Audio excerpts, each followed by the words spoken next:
All right, everyone should have record permission. And whenever you guys are ready in the studio, we can start. Coach. Are we good? Yeah. Happy Labor Day. I think this is the 32nd consecutive Labor Day that we've worked. So, yeah, that's why I was running late, I guess. Starting with the game Thursday night, recapping the win over Western Carolina. Obviously excited to be 1-0, and it was great to see our players, overcome adversity. Obviously, you never know how a game's going to be. But we did get to see a lot of things in that film, on that field, in that locker room. And I think, at the end of the day, you never apologize for winning a football game. Obviously, you'd love to play the way we did in the fourth quarter for 4 quarters, but that's not what happened. And so we were able to really see guys handle adversity, see them overcome things, go through the first game with the iPads, the headset technology.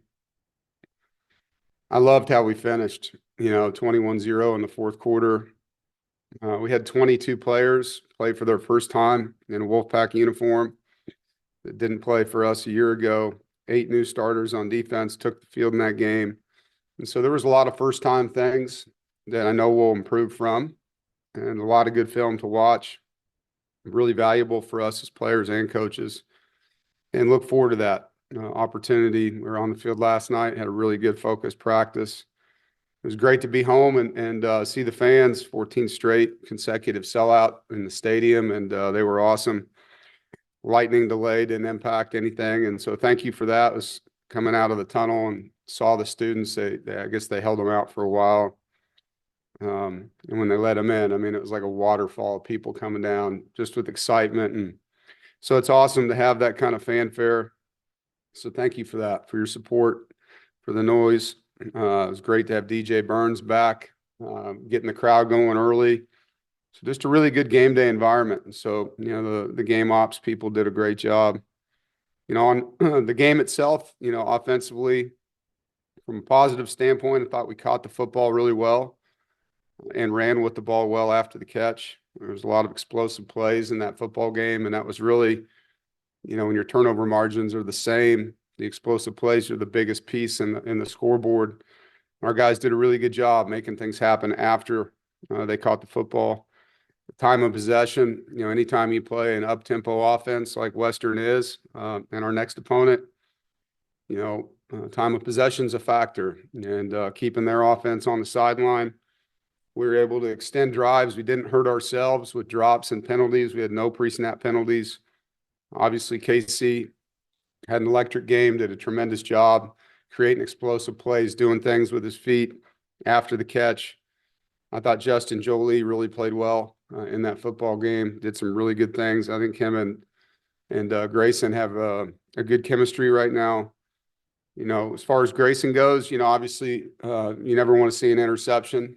I thought the way he responded, his next throw was a really nice throw and catch on the sideline down the field and to Wesley. It was good to see him respond. I love the way he manages things, the way he communicates on the sideline, his competitive spirit. I mean, he was 65% in his completion rate, which is a pretty solid day. I know for him, there's some throws that a little more accurate on a couple passes, and he's got a 400-yard plus day. And so things for him to work on. We were only sacked one time in the game, and it was a play that we scrambled on and would have liked to have seen him throw that one away. It was the one we ended up kicking the field goal on. I thought our run game early was not very good and improved and finished really well. Areas we got to do a better job, I think, just with the number of things that you see in a first game that you don't practice and being able to use the rules and tools that our guys have. But there was a lot of strain, a lot of finish. Guys played hard. We ran hard. And our guys on the perimeter, I thought there was some really good receiver blocking. Negatives, short yardage, 3rd and 1, 4th and 1, 4th and 1. We did not convert, an area that our program takes pride in, and obviously an area we're going to get better in from that. Twice we had plays called back for linemen downfield, and that can't happen. We got to do a better job coaching and the guys understanding in that area of our call sheet. And we got fortunate. We did put the ball on the ground 3 times in the game and were able to recover those fumbles. But we've got to protect the football. You know, you protect the ball, you protect the game and the team. That's what complementary football is all about. And so, you know, you get into these live things, you know, whether it's a scrimmage or a game, and you see where technique and the littlest details are so critical. And so I think from that, obviously it's going to be emphasized, but sometimes you have to learn the hard way. And we did and got away with it, fortunately. You know, defensively, we had a takeaway to finish the game, you know, a sack force fumble by Isaiah. I thought we had 2 interceptions we should have had. One to open the game would have been a pick 6. But, you know, those kind of plays change football games. And being able to make your layups, as I call it, you know, if they're going to throw one right at you, you got to make them pay for that. Really, the 2 plays that impacted us the most, there was 2 third and longs that, you know, statistically, we were really good on defense on third and long. And we gave up 2 third and long conversions that ended up extending drives and leading to points, an area that we've got to win. It's interesting because 4th and 1s are harder, and we were 100% on 4th and short on defense. And then you get a 3rd and 8 and a 3rd and 12, and they converted. So areas we got to do better. I thought, you know, first game we tackled well. We only had 6 missed tackles in the entire football game. You never want any, but that's a good start to the season. Really good. We had no pre-snap penalties on defense. There was a lot of hard count, a lot of cadence. The guys were very disciplined that way. I thought our front really strained. You know, I thought Davin Van, his stamina throughout the game, making plays when we needed them at the end. Brandon Cleveland, same thing. I think his stamina, those 2 guys have done a great job. Travali Price of conditioning, able to, you know, against an up-tempo team, be able to maintain their level of performance as they get tired. I was really proud of Jalen Parker. You know, we had a targeting ejection on Caden on play 5 of the game. And Jalen's only played special teams here in his career and went in and really played well at Mike linebacker. So I was proud of him. You know, negatives on defense, like I said, the 2 third downs. We had 2 penalties that extended drives. One was the targeting, and another, Brandon had a great pass rush on the center, and unfortunately, his hand hit the helmet, and you just can't get near a quarterback's head, you know, and that's something we know and have to be able to do that in the moment of truth. On special teams, you know, it was good to see. We had a good return with Hollywood. He had another one where he should have stayed in and didn't. KC had a nice punt return. It's nice having KC and Jalen as punt returners. They can both do really good things. It was great to see Kanoa, our kicker, his first college kick, 46 yards, right down the middle. Not a gimme by any means, and did a great job. I was proud of him. Colin Smith on our kickoffs was 100% with his touchbacks and his ball location. I thought our players on those units really strained. You got to see a lot of technique. I know fans aren't seeing that kind of stuff like we are, but a lot of times you get into live play and you see some things show up that hurt you. We had no penalties on special teams, so a really clean game in that area. We can be better in some areas, obviously, and we'll work hard to do that. Now we get to go to Charlotte, and excited for the opportunity to play in Bank of America Stadium versus Tennessee. A really good opponent that dominated their opening game against Chattanooga. Explosive offense with really talented players, up-tempo system. Coach Heupel and their staff do a great job, you know, making you defend 53 and a third and doing it in a way where it's not just dink and dunk. It's run game right at you. It's RPOs behind you. It's shots, screens, getting the ball in space, making you tackle, playing with tempo. It's a really good offense.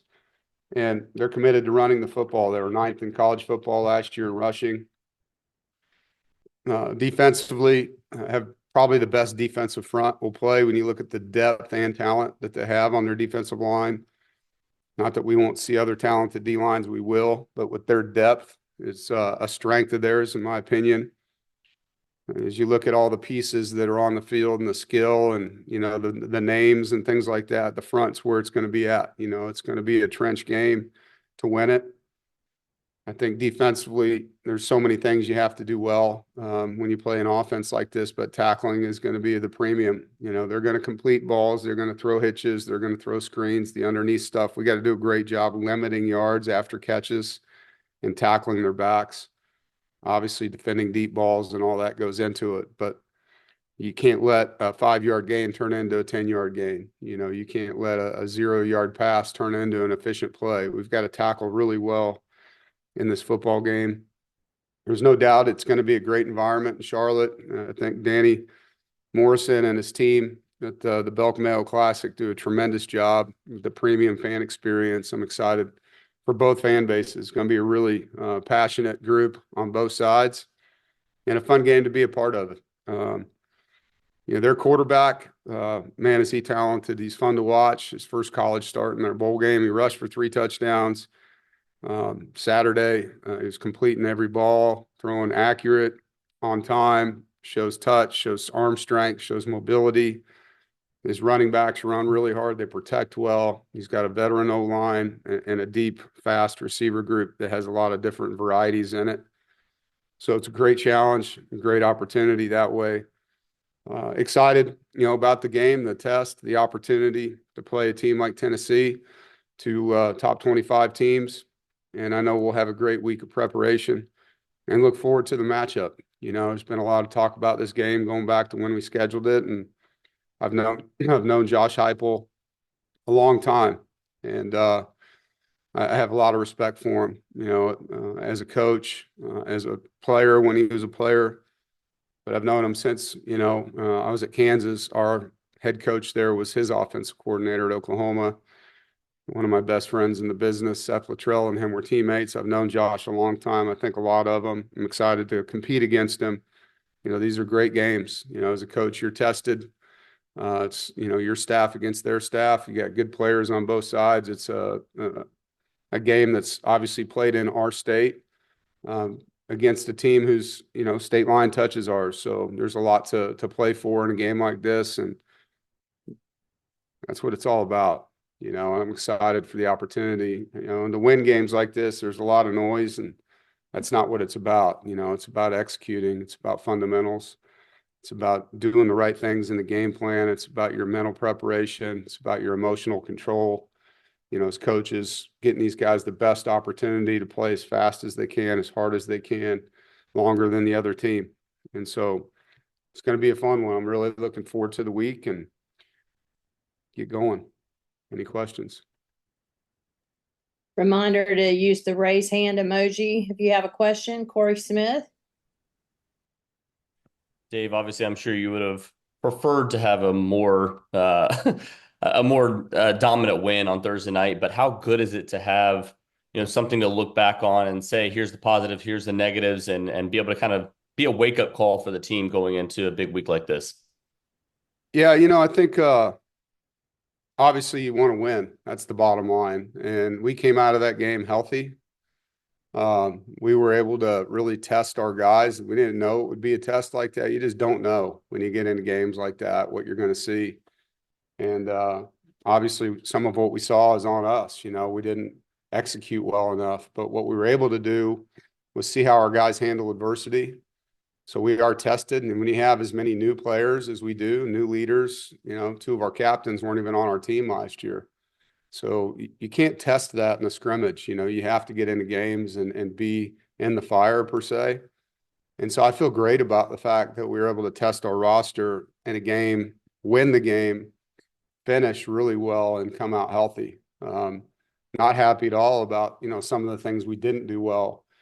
But that's what the film's about. And, you know, when you come out of a game with a win and your team's healthy and you have a chance to study it. And, you know, for us, we played Thursday, so we got an extra day of recovery, an extra day of film study on ourselves. It's a really valuable opportunity for this team and staff. As a quick follow-up to that, in what ways did you see some of those leaders step up? You know, just for Grayson, he's just next play. You know, he doesn't beat himself up on the sideline. He's competitive, yes. He gets mad at himself, but the next play, he's right back in it. You know, he's really able to respond and not react, which was great to see. You know, I thought Davin Van throughout the game just kept talking in a positive way with intensity to the guys on the sideline about what we need to do better and settle in. So you got to see just, you know, it's easy in those situations to respond the wrong way, you know, to go what we call internal, start saying negative things, and it was the opposite.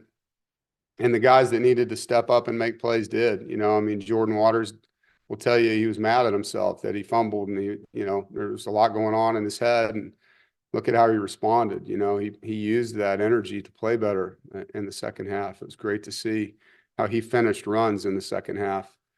He was a man possessed, you know, and sometimes when guys make mistakes, it really can waterfall into more and more and more negativity. And I felt like the guys used, you know, their energy the right way in the game. And KC was electric, you know, and every time he had a chance to make a play, he did.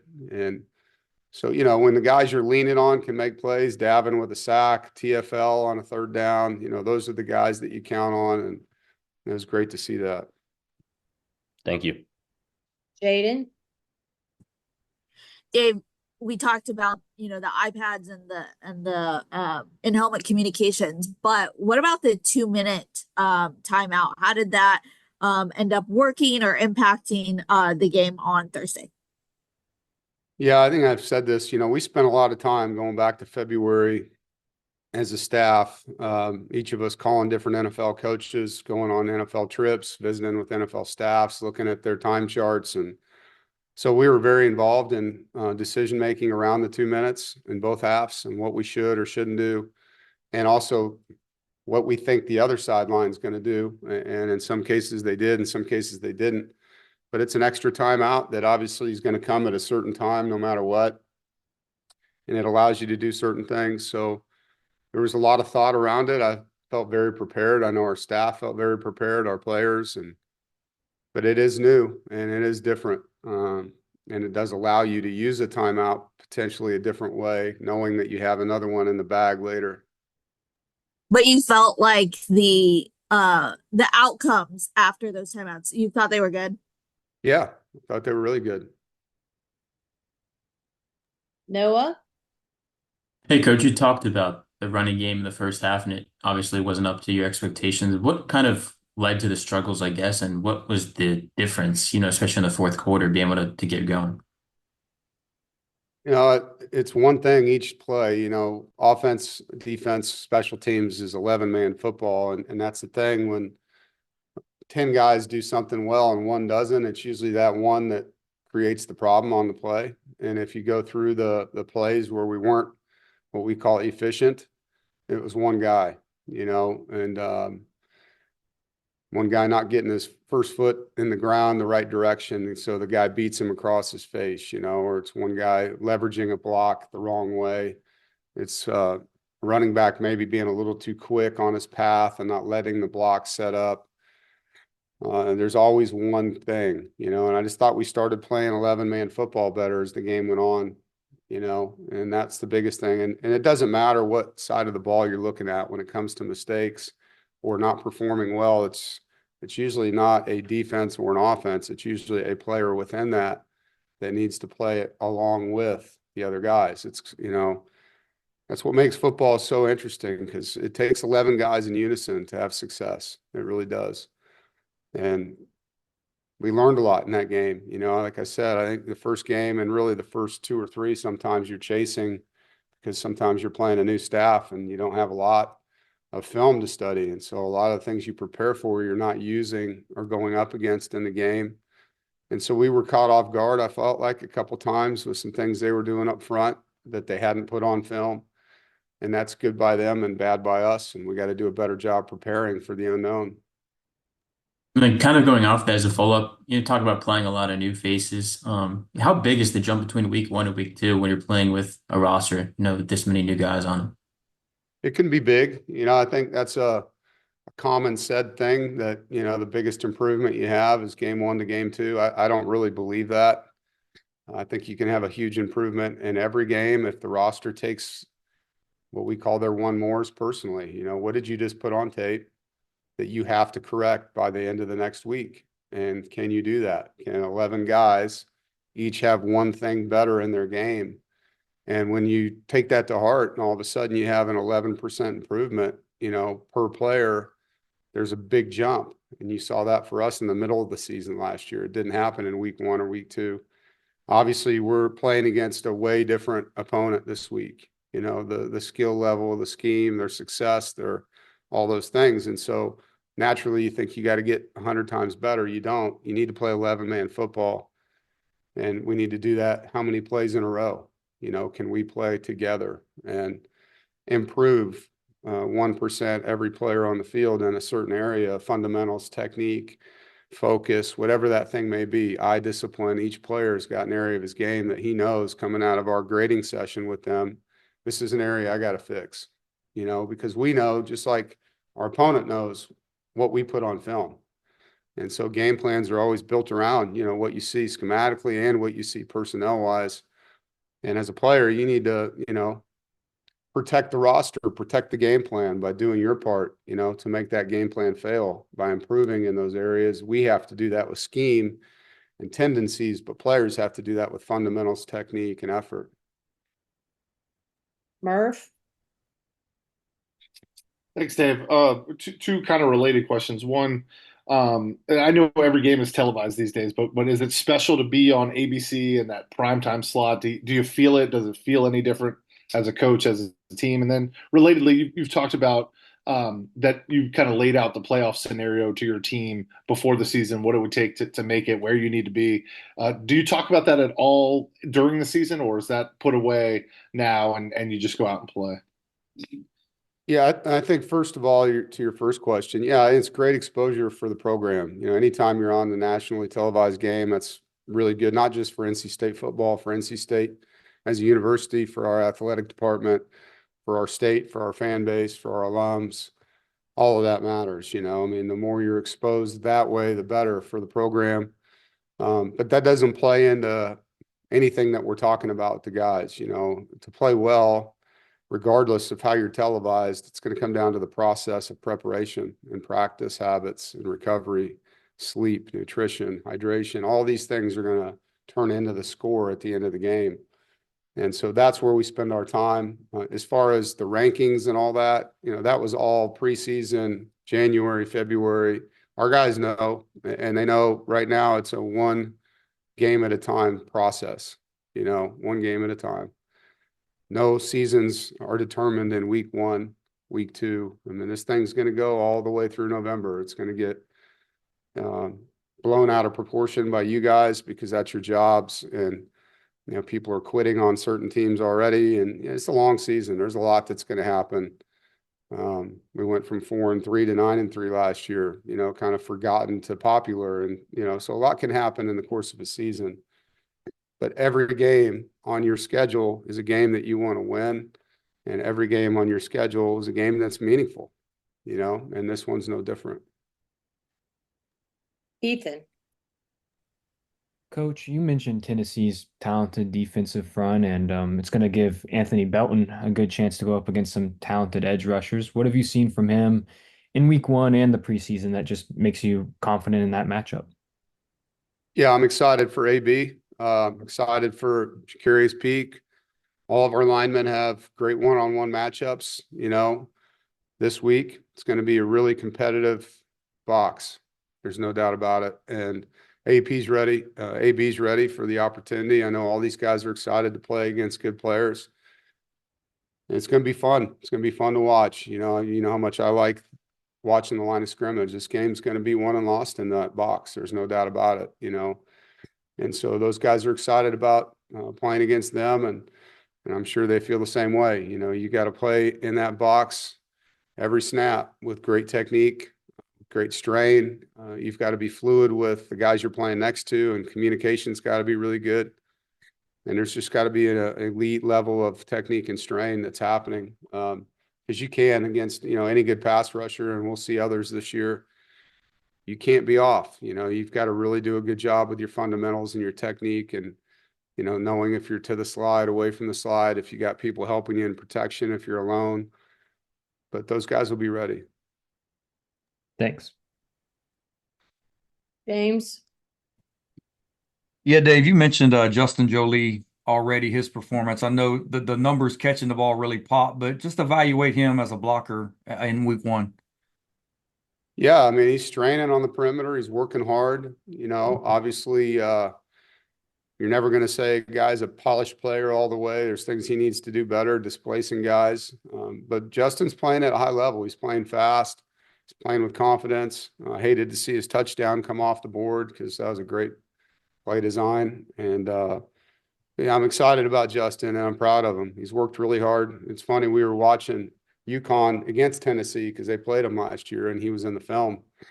And so he's done a good job developing since he's gotten here. I was like, dude, I saw you on film. You looked a lot smaller, and he's gained a lot of weight. He's beefed up his upper body, and because of that, you're seeing him be able to fit into the run game a certain way that allows him to be physical. And just to follow up, I know you were able to get Matt some snaps at tight end in week one as well. Just kind of evaluate his play. I know week one for him at that position. Yeah, Matt did some really good things. I think as the game went on, he got better and better. I mean, that was his first real game play. He played 40+ snaps in that game. And I think he really learned the value of, how precise his footwork needs to be. He's got great strain all the time. But, when you're a little bit behind in your first step or you step under yourself, you false step and you give that guy an opportunity, you're going to lose. And so just how detailed he needs to be in his footwork. And I know that's an area Matt will work tirelessly to improve this week. Having, like I've told you guys, having him and Isaiah Shirley as bigger tight ends brings some different things. And Coach and I will do a lot, in the game plan to make it hard for people. That's what he does. And I think Matt will build and build and build. The more you play, the more things start to slow down and you can anticipate things better, and your technique comes with that. So I'm excited for Matt. I was proud of him in his first game. Obviously, there's some blocks that he can be better in, and I know he'll improve. Thanks, Dave. Yep. JC? A lot of attention will be about Nico, but Dylan Sampson is obviously a very huge part of what they do too. How important is it to set up second and long, third and longs? Yeah, I mean, when you're playing against an up-tempo, explosive offense, not allowing efficiency is a big deal. I think as those guys get first downs, the tempo only gets harder and harder. And so creating what we call off-schedule play calling for them is important, whether that's a efficient first down or an efficient second down on defense, creating long yardage third downs, and then getting off the field. Like I said before, that's the down where, if you can keep their offense on the sideline because you are winning the conversion downs and creating winnable third downs through first and second down defense, their running backs are good players. I mean, they protect the football. They don't fumble the football. They run hard. They don't have a ton of schemes. Their guys are good at blocking them. The backs are good at timing them up. And they do a good job, and so it's, like I said, it's a talented group with a good scheme, and they're balanced. A lot of these spread teams you play are not. They're not committed to running the football, and Tennessee clearly is. Jaden? I know guys always say, it's just another game, yada, yada. But you have about 10 or 12 guys who are from the Charlotte Metro. How significant do you think it's going to be for them just to play back home this weekend? Yeah, I think we have 20 from Charlotte. And so, yeah, Oh, do you really? Yeah, I think it's fun for them to be home. No question about it. Playing in an NFL stadium too. I think all the players in both sidelines, those are great experiences for the teams. But yeah, I mean, to play back in your home city for the guys that are from that area, it's always going to be special, and to do it in a stadium where they grew up cheering for that team in some cases, probably adds to that as well. But it's an important recruiting area for us. We've always had success recruiting in Charlotte, and so our roster is represented that way.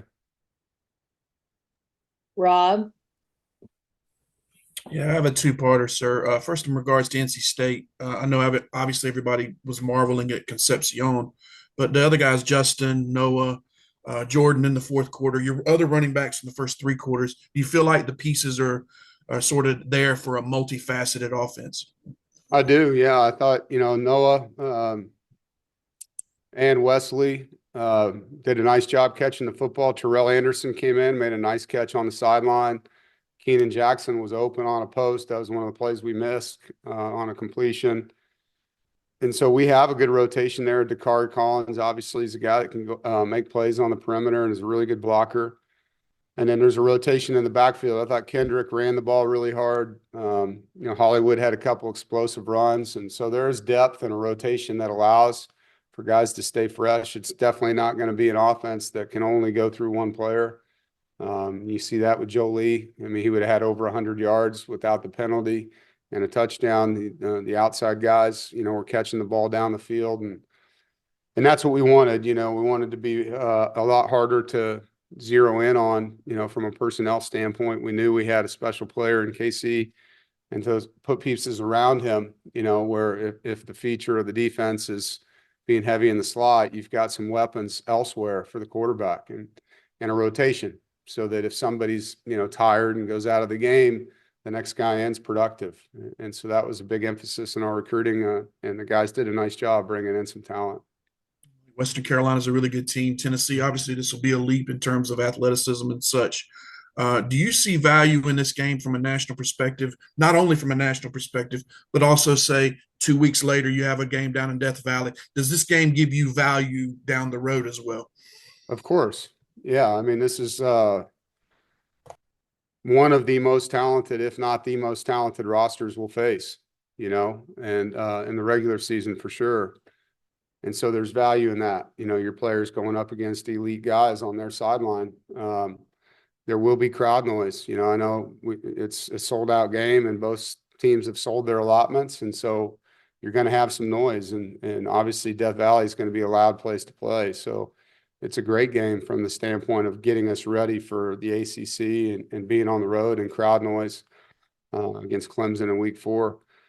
But each one of these games, like every one of them, is a building block, for what's coming. And if you're not getting better each week, then you got a problem as a football team. And we got to get a lot better from week 1 to week 2. Jordan? Hey, Dave, you touched on how dynamic of a quarterback that Nico is. That game against Chattanooga is really the only game he's played in where the offense was tailored to him, that he had all of their offensive weapons available. When you do only have kind of that one game to go off of, how does that impact the scout on him? Yeah, I mean, you're kind of leaning on the Iowa game for some of it. You look at their spring game knowing that that's DNA and kind of vanilla, and then you have the opener, and he only really played a half of football. So, but you can watch Coach Heupel's offense for a long time, and see what it is. And the players within it obviously are going to be what makes it go. But the scheme itself it hasn't changed a lot over the years. It's just the guys that are playing in it and what they're capable of doing. But it's week 2, and week 2 in a game where they only played 50% of the game with their starters, and so there's going to be some adjusting. There's going to be some unknowns, and that's just how it is. And it's going to be the same for them with us. Our offense is going to evolve too as the season goes on, from week 1 to week 2 in particular. So that's part of the coaching. You get on that sideline, and now you have the iPads. You see what they're doing, and our guys got to do a great job within the game and winning their one-on-ones, tackling, and using the rules and tools of each side of the ball to adjust to things that we didn't practice. Going to take 2 more. Noah? Coach, DJ Jackson got in for the first time against Yeah. Western Carolina. What's it been like, I guess, watching him over the last, 2 or 3 years, going through what he's gone through, and then finally get to see him, out there on the field in uniform? First of all, I'm really happy for him. It's been a tough 3 years. He got hurt his senior year of high school before he got here, and then he was hurt 2 consecutive years for us. And so it's been a long time since DJ could be himself on that football field. I'm really happy for him. And he's playing well. He's straining. He brings a different type of guy into the game than B. Cleve. And the thing about him, he is really strong. And so you see him, he's a little smaller, obviously, than Brandon, but man, is he strong and he's quick. And so there's some things there, if you're a center, where you got different types of players coming in the game at you, and they bring different skill sets. And just from a personal side, it's been I'm proud of him, man. He's been through a lot. It's hard. It's hard being hurt once, 3 times. And so he's been through a lot mentally, emotionally, spiritually through this journey. And I'm happy for him and looking forward to seeing him continue to get better. Corey? Dave, depth chart just released, and Devin Boykin once again not on that depth chart. Is there any update on where his status currently stands, and any news on Jihad Carter and where he stands going into this game too? Yeah, Devin's out for the month. His timeline is to be back sometime in October. Can't really give you a date on that because, every month you kind of reassess where guys are at as they get to this stage of the ACL recovery. Jihad will play. He's ready to go. He practiced last night. And like I said, after the game, he could have played Saturday. We just felt like it was best to get him one more week to be back 100%. Thank you. All right, everybody. Thanks, Coach. All right. Thanks, everybody.